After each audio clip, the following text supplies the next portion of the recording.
everyone, how are you doing? This is MD Tech here with another quick video. I just wanted to give a quick video update. I have had, for some reason, a few comments come in on my YouTube comment section over the past few hours regarding this error that people seem to be getting on Modern Warfare.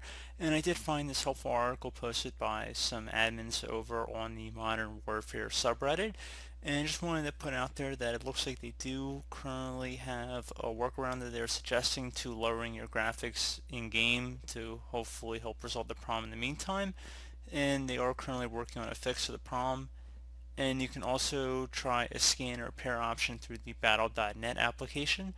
And I'm going to link this to the couple comments that I've gotten about this. Just want to put it out there. Quick video here, guys, and I do hope that I was able to help you out.